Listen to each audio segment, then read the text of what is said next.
We have the Marcy Library, and we are dissecting architectural character, scale, and materials.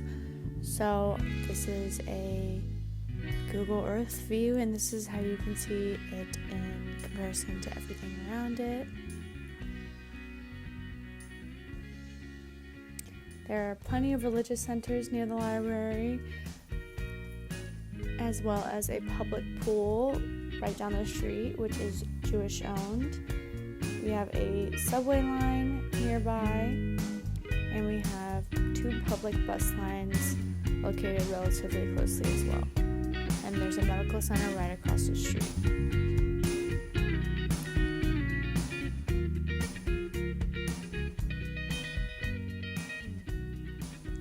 The surrounding area is largely residential, with the main demographic being mostly Jewish families and African American.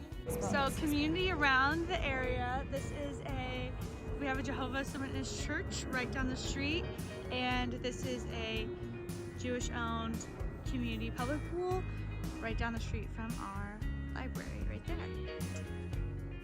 Upon entering, you can see these decadent windows with just a detail we wanted to explore, as well as this entryway, very timely of the 60s, and it gives a lot about the character. A big form we wanted to highlight was its horizontal. It basically is just very horizontal everywhere you go. Here are those lights again, or windows, I guess.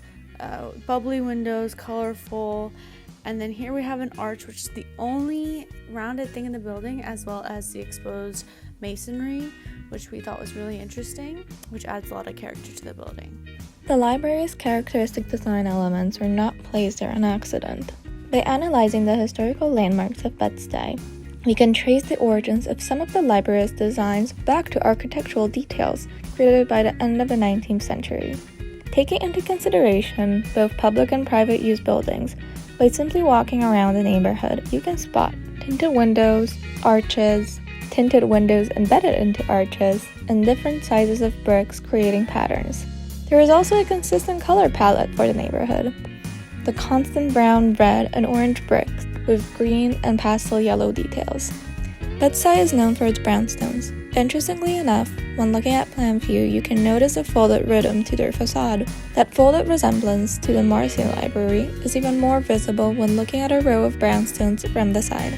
We believe that with these choices, the colors, the arched ceiling, the tinted windows, and the folded facade, the Marcy Library pays a subtle homage to the design elements found in the Bed-Stuy neighborhood.